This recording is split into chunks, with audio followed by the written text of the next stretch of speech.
नमस्कार, मैं हूं आपके साथ चांदनी धवन और वक्त हो गया लाख टके की बात का।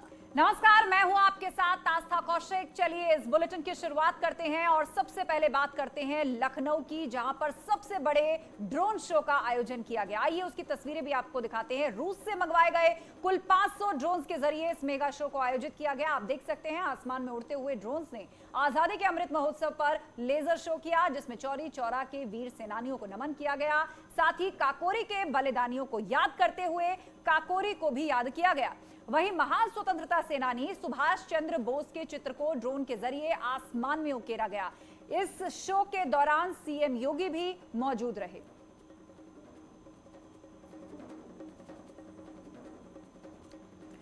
तो आजादी के अमृत महोत्सव पर इस ड्रोन शो का आयोजन किया गया। बेहद भव्य तस्वीरों और कार्यक्रम के माध्यम से स्वतंत्रता सेनानियों के बलिदान और योगदान को याद किया गया और उसको लेजर लाइटिंग के जरिए प्रदर्शित किया गया। तो आजादी के अमृत महोत्सव पर आयोजित कार्यक्रम के तहत लखनऊ की रेजिडेंसी में ड्रोन के जरिए लाइट एंड साउंड शो के देखने के लिए भारी संख्या में लोग जुटे। इस शो की थीम आज़ादी की थी और इसके साथ ही साथ तस्वीरें भी लगातार हम आपको दिखा रहे हैं कि आज़ादी की लड़ाई में उत्तर प्रदेश का योगदान है। कार्यक्रम के दौरान 1857 की क्रांति से लेकर 1947 तक की गाथा बताई गई। देश के सबसे बड़े ड्रोन शो में लोगों के लिए एंट्री भी फ्री रखी गई है। मतलब जिसे भी ये भव्य ड्रोन शो देखना है उसकी एंट्री एकदम फ्री है। वो आकर फौरन इस शो का, इस लेजर शो के माध्यम से स्वतंत्रता सेनानी और उनसे जुड़े हुए तमाम कहानियों और बलिदान के किस्सों को देख सकता है। आजादी की स्लो को आगे बढ़ाते हुए कार्य कर रहा था और एक ही जज्बा था, और वो जज्बा था कि हमें अपने देश को विदेशी हुकूमत से स्वाधीन कराना है। और स्वाधीनता की अलग 1857 में एक साथ पूरे देश के अंदर जो प्रारंभ होती है वो निरंतर चलती रही। और जिन अंग्रेजों के बारे में कहा जाता था कि इनका सूर्य कभी अस्त नहीं होता है, देखते ही देखते भारत के अंदर मात्र 90 वर्ष के अंदर अंग्रेजी हुकूमत को हमेशा के लिए भारत की धरती से बाहर करते हुए स्वतंत्र भारत में हम सबको जीने का सौभाग्य प्राप्त हो रहा है। और अब खबरों में आगे बढ़ते हैं। उन्नाव रेप केस में पीड़िता के एक्सीडेंट केस से बीजेपी के निष्कासित नेता कुलदीप सेंगर को अब राहत मिल गई है। दिल्ली के राउंड एवेन्यू कोर्ट ने सेंगर को रेप केस से बरी कर दिया है। दरअसल मामला 2019 में उन्नाव की रेप पीड़िता के एक्सीडेंट का था। जब पीड़िता रायबरेली जा रही थी, उस दौरान एक ट्रक ने उसकी गाड़ी को टक्कर मार दी, जिसमें लड़की अपने 2 मौसी और वकील के साथ यात्रा कर रही थी, जब उसकी मौसी की मौत हो गई।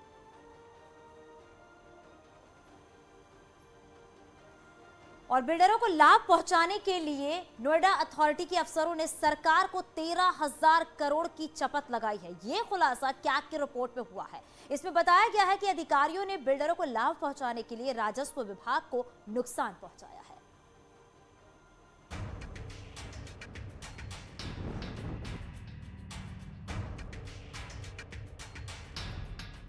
नोएडा की इन ऊंची ऊंची इमारतों की शानो शौकत के पीछे बड़ा झोल है। जिन बिल्डरों ने इन इमारतों में रहने वाले लोगों का सपना साकार किया, उनके पीछे का काला कारनामा सीएजी रिपोर्ट ने उजागर किया है। इन इमारतों के बीच का चकाचौंध देखकर हर किसी का मन करता होगा कि इनका सपना साकार हो गया, लेकिन अपना सपना कब साकार होगा।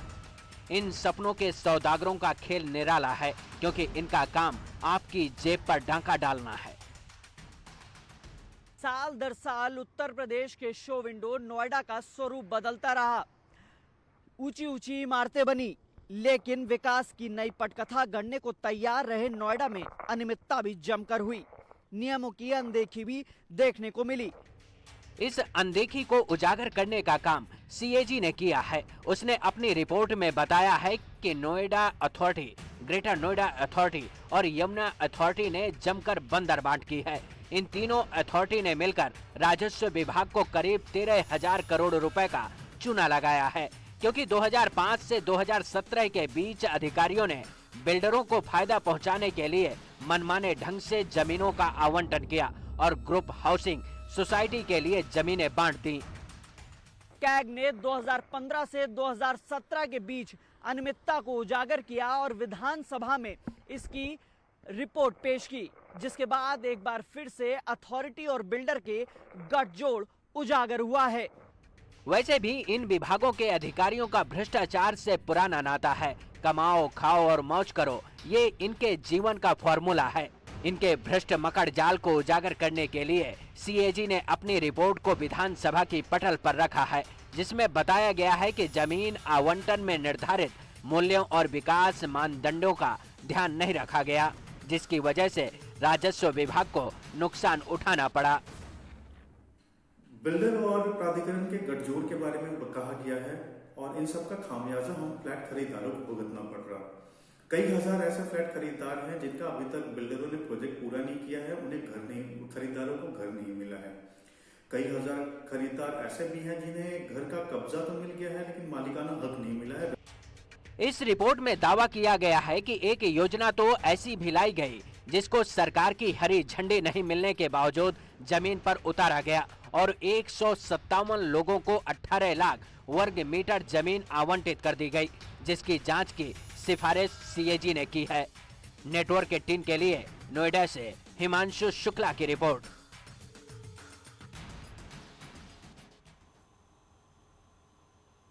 और अब अगली खबर का रुख करेंगे। ऐश्वर्या राय बच्चन से ईडी की पूछताछ से जुड़ी यह खबर है जो कि 6 घंटे तक चली है। पनामा पेपर्स केस में ऐश्वर्या को समन किया गया था और दिल्ली दफ्तर में आज ऐश्वर्या से पूछताछ की गई है। तो पनामा पेपर्स से जुड़े मामले में ऐश्वर्या राय बच्चन को समन किया गया था। उन्हें ईडी ने पूछताछ के लिए बुलाया, जिसके बाद ऐश्वर्या राय ईडी के दिल्ली दफ्तर में पूछताछ में शामिल होने पहुंची। यहां ऐश्वर्या से करीब 6 घंटे पूछताछ चली।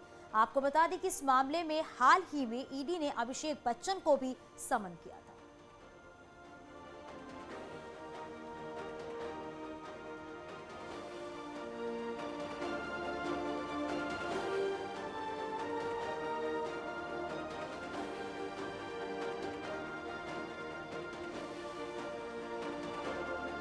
तो दिल्ली दफ्तर में ऐश्वर्या राय से पूछताछ हुई। 6 घंटे तक ये पूछताछ चली और हाल ही में अभिषेक बच्चन से भी पूछताछ हुई।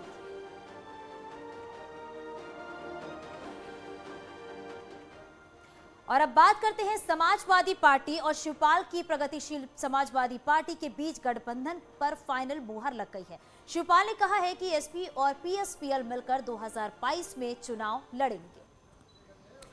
हालांकि सीटों पर फिलहाल समझौता नहीं हुआ है, लेकिन एसपी पीएसपीएल के बीच गठबंधन पर मुहर लग चुकी है। पर सीटों का फॉर्मूला क्या होगा, इस पर सस्पेंस अभी बरकरार है। चाचा भतीजे दोनों ने हाथ मिला लिए हैं आने वाले 2022 की लड़ाई के लिए, लेकिन कितनी सीटें चाचा के साथ शेयर करने वाले हैं अखिलेश यादव, इसका खुलासा नहीं हो सका है।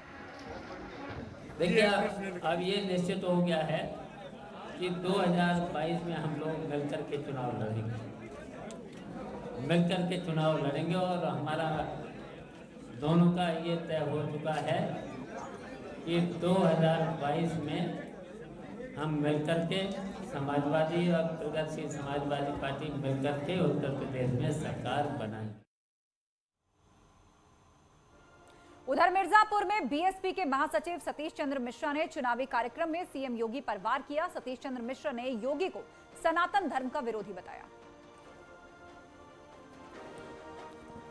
तो ये तो ब्राह्मणों की शक्ल भी देखना नहीं चाहते हैं, क्योंकि ये उस संप्रदाय के हैं जहाँ पर कि सनातन धर्म का विरोध होता है।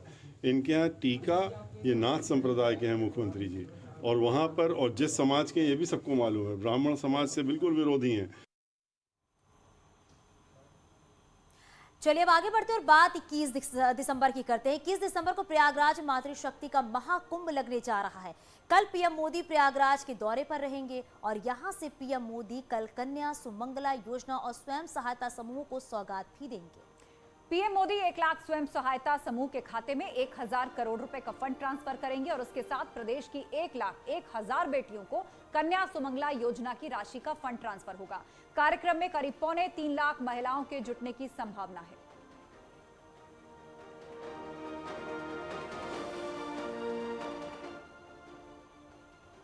उधर प्रदेश के युवाओं को सीएम योगी 25 दिसंबर से टैबलेट्स और स्मार्टफोन्स का वितरण शुरू करने वाले हैं। पहले चरण में लखनऊ के अटल बिहारी वाजपेयी क्रिकेट स्टेडियम में 1 लाख युवाओं को मोबाइल और टैबलेट का वितरण होगा और इस कार्यक्रम में प्रदेश के हर जिले से चयनित छात्र और छात्राएं शामिल होंगे। आपको बता दें, योगी सरकार ने प्रदेश के 1 करोड़ युवाओं को तकनीकी रूप से अपग्रेड करने के लिए फ्री मोबाइल और टैबलेट देने की घोषणा की थी।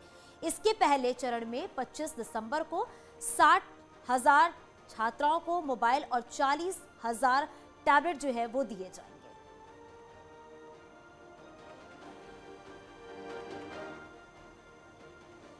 आगे बढ़ते हैं। बजट से पहले पीएम मोदी ने आज अलग अलग क्षेत्रों में इंडिया के प्रमुख सीईओज के साथ बातचीत की है और इस दौरान अर्थव्यवस्था को कैसे फिर से पटरी पर लाया जाए, इस पर चर्चा हुई।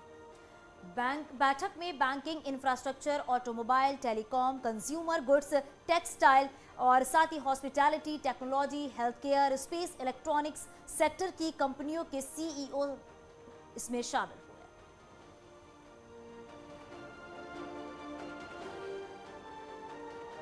और यहां रुकेंगे, छोटे से ब्रेक के लिए चलते हैं।